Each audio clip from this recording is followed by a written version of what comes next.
সব মান অভিমানের পালা চুকিয়ে অবশেষে আবারও এক হলো স্রোত সার্থক। হ্যাঁ বন্ধুরা, ভিডিওতে লাইক দিয়ে দেখতে থাকুন। যে মুহূর্তে কিনা স্রোত সার্থক একেবারে অনেকটা কাছাকাছি চলে আসে, ঠিক সেই মুহূর্তেই সার্থককে দেখে স্রোতের দুম করেই আত্রির কথা মনে পড়ে যায় এবং সার্থকের কাছ থেকে স্রোত সরে যেতে নেয়। ঠিক সেই মুহূর্তেই সার্থক স্রোতের হাত চাপটে ধরে বলে থাকে যে, কী ব্যাপার, আমার কাছ থেকে তুমি পালাচ্ছ কেন বলো তো, পালানোর কেন চেষ্টা করছো বলো, তুমি আমার চোখে চোখ রেখে কেন কথা বলতে পারছো না বলো তো, তোমার চোখের জল কেন বলো স্রোত। ঠিক সেই মুহূর্তেই স্রোত বলতে থাকে যে, কেন আমার চোখে জল আসবে না।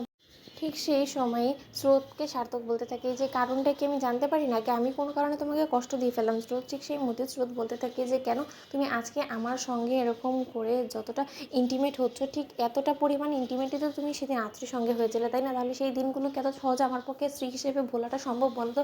আর তার থেকেও বড় কথা যে, তোমার সঙ্গে তো আত্রীর যথেষ্ট পরিমাণে ঘনিষ্ঠ সম্পর্ক তৈরি হয়েছে, এবার তুমি ওকেও কথা দিয়ে এসেছো এবং তুমি আমার সঙ্গেও সংসারটা বজায় রাখতে চাও, এরকম করে দু নৌকায় পা দিয়ে তুমি কী করিবে নিজের জীবনে এগোতে চাও বলো তো সার্থক। ঠিক সেই মুহূর্তে সার্থক বলতে থাকে যে, ও এর জন্য তুমি এরকম করে মন খারাপ করে বসে আছো, তোমার কোনো মতে কি আমার উপরে বিশ্বাস নিয়েছো? অন্যদিকে স্রোত বলতে থাকে যে, আগে তোমার উপরে যথেষ্ট পরিমাণে আমার বিশ্বাস ছিল, কিন্তু এখন যে পরিমাণে তোমার চরিত্রের কেচ্ছা কেলেঙ্কারি বের হচ্ছে, তারপরে তো আমার কোনো মতে মনে হয় না যে তোমার উপরে সম্পূর্ণরূপে আমার বিশ্বাস রাখাটা আদৌ বেটার হবে।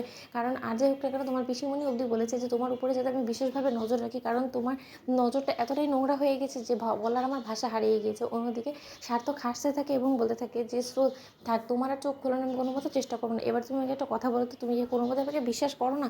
ঠিক সেই মুহূর্তে স্রোত বলতে থাকে যে, বিশ্বাস তো তোমাকে আমি করতে চাই, তুমি যে কথাগুলো আজকে আমাকে বললে না চিৎকার করে, সেই কথাগুলোর উপরেও বিশ্বাস করতে চাই, কিন্তু কোনোভাবে কেন জানি আমি তোমার উপর আস্থা রাখতে পারছি না, কারণ বলা তো যায় না কখন আবার তুমি আমাকে ছেড়ে আবার সেই আত্রীর কাছে গিয়ে কথাগুলি তুলে ধরো। ঠিক সেই মুহূর্তেই সার্থক বলতে থাকে যে, সত্যি তোমরা একজন মেয়ে হয়েছে আরেকজন মেয়েকে কোনো মতেই সহ্য করতে পারো না, সেটা আজকে আমি হাড়ে হাড়ে টের পেলাম। ঠিক সেই মুহূর্তেই স্রোত বলে থাকে যে, কেনই বা আমি সহ্য করতে যাবো বলো তো, কারণ আমার তো মনে হয় না যে আমি আত্রীর কাছে এতটা ঋণী হয়ে পড়েছি যে আমি আমার স্বামীকে আত্রীর হাতে তুলে দিব, আর আমার এত বড় মনও না। অন্যদিকে সার্থক বলতে থাকে যে, কে বলেছে তোমাকে তোমার স্বামীকে আত্রীর হাতে তুলে দিতে বলো তো?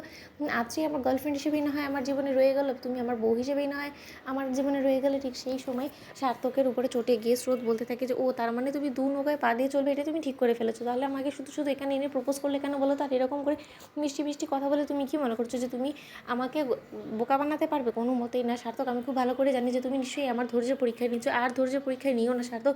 আমার ধৈর্যের বাঁধ ভেঙে গেলে কিন্তু আমি অনেকটা কষ্ট পাবো এবং আমার সেই কষ্টের কিন্তু শেষ হবে না, আমার সেই কষ্টের এক একটা চোখের জলের হিসেব কিন্তু তোমাকে দিতে হবে, তুমি সেই কথাটা মাথায় রেখো। অন্যদিকে সার্থক বলতে থাকে যে, আর যদি বলি তোমার চোখ থেকে কোনোদিন আমি জলই পড়তে দেবো না, তখন স্রোত বলতে থাকে যে, জল তো অনবরত রোজই আমার চোখের থেকে পড়ছে, কোথায়? তোমার তো সব কিছুই সহ্য হচ্ছে, তাই না? তোমার শুধু সহ্য হয় না আত্মীয় কষ্টটা, কারণ তুমি আর যাই হোক না কেন আত্মীর সঙ্গে এতটাই এখন লিপ্ত হয়ে গিয়েছো প্রেমে, এতটাই হাবুডুবু খাচ্ছ যে তুমি আত্মীয় ছাড়া কাউকে দেখতেই পারো না। তোমরা লাইক এবং শেয়ার করে সাবস্ক্রাইব করতে বলো না।